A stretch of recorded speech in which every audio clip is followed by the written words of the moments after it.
¿Se le da importancia, en el caso de la política, al joven y al adulto mayor?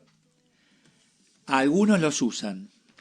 Miguel Saredi es dirigente político y está en línea. ¿Cómo te va, Miguel? Hola. Hola, ¿me escuchás? Ahora sí, perfecto. ¿Qué decís, Miguel? Bien, bien. Digo, qué importante es estar atento a los jóvenes, ¿no? Y más a aquellos que tienen ganas, fuerzas, como para decir, encaro una actividad política partidaria. ¿Mm?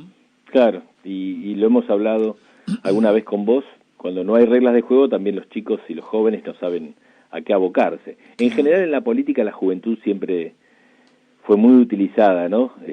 Cuando éramos muy jóvenes se decía para pintar paredes, me hacen poner afiches y pintar paredes y después nunca puedo participar.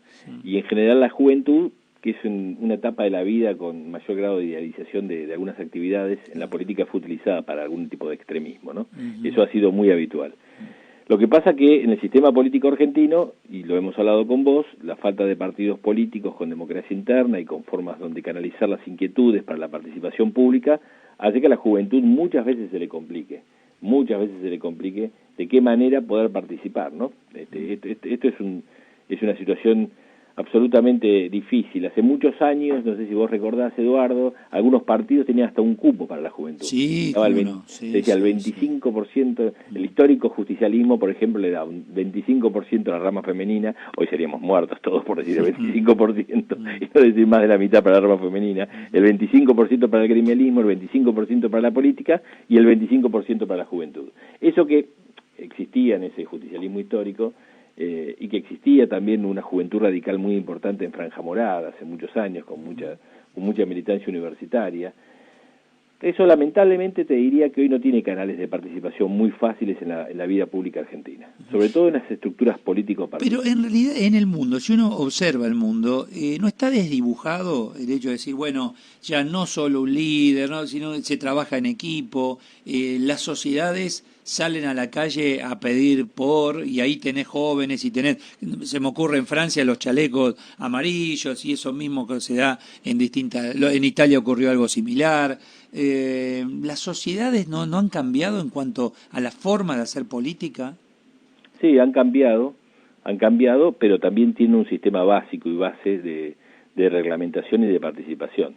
Cambian en algunos temas, como decís vos, el caso de los chalecos amarillos, lo que pasó en Inglaterra, cambian los sistemas y los sistemas, en algunos casos de representación, han ganado también algunos extremismos en el tema ideológico partidario, pero no cambia la base, no cambia la estructura jurídico-político partidaria. Ese sistema de representación de partidos sigue siendo bastante acentuado. Está bien porque la estructura de la democracia y de la formación, ¿no? Está bien, claro. Está perfecto. Ahora, yo creo que el vendedor nace vendedor. O sea, yo puedo ir a que me expliquen alguna estrategia de venta, pero el vendedor naturalmente es vendedor, se sienta con quien sea, donde sea, y te vende una computadora, un auto, una casa, publicidad, lo que sea. Nació vendedor.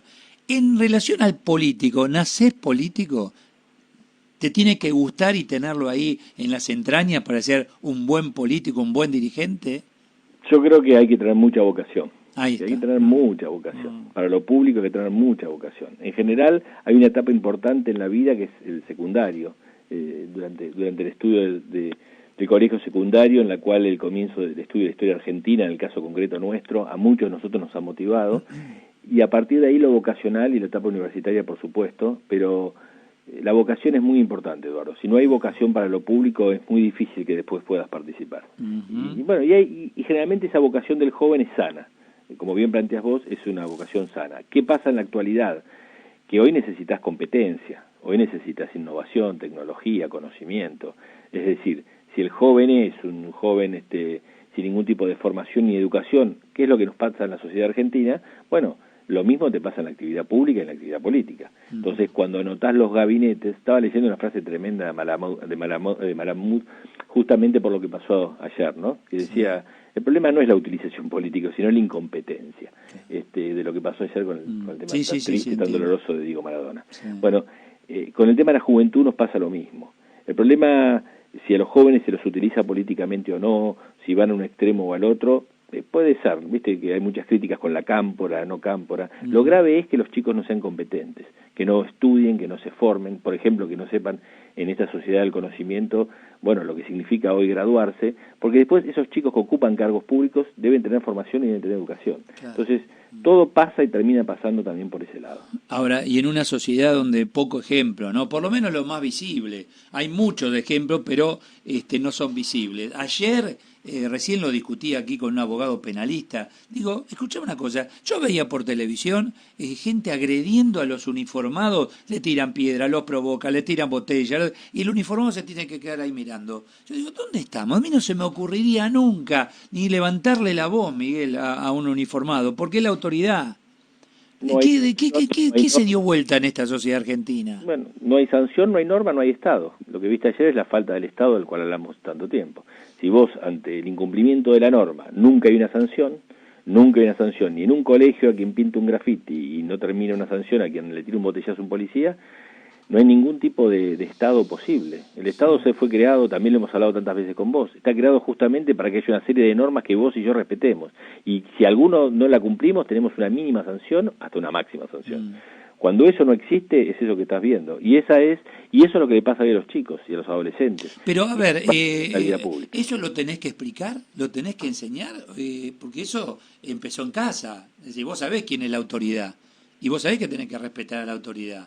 Y no es por temor, es por el respeto mismo. En la calle pasa exactamente el adulto, buen día señor, un señor que es mayor. Yo entro a un lugar y aquel que es mayor que yo, y el que es menor también, vos saludá. También digo, son pequeños valores, pero en el fondo son, en su conjunto, los grandes valores. Pero ya tenemos un par de generaciones por lo menos, Eduardo, criadas en el disvalor y en el no cumplimiento de la norma. Con lo cual, lo que vos y algunos intentan o intentamos hacer en nuestras casas ya no es masivo. Si eso además lo repetís en los medios de comunicación, y en las escuelas se repite, y en las escuelas, lamentablemente. Entonces, cuando pasa eso ya no es más un tema de valores. Te diría que en la religión se habla de la conciencia laxa. La conciencia laxa es aquella en la cual vos ni siquiera te das cuenta ante el peor de los crímenes, que eso es realmente una conducta maliciosa, una conducta mala. Se dice que algunos, muy pocos, hombres pueden tener esa conciencia laxa, ¿no? Aquel que no conoce que está cometiendo un crimen aún, aunque sea un crimen horroroso. Es un tipo, en la teología se le llama así. Bueno, esto nos está pasando como sociedad los argentinos muchas veces. Estamos empezando a tener conciencia laxa. Ni siquiera sabemos por dónde está el bien y dónde está el mal. Si no nos pasa a nosotros por nuestra edad o porque tuvimos la suerte de algunos hogares o de alguna educación, le está pasando hoy a cientos de miles de jóvenes argentinos. Fuerte abrazo, Miguel, y gracias. Un abrazo grande, buen fin de semana. Igualmente, Miguel Saredi.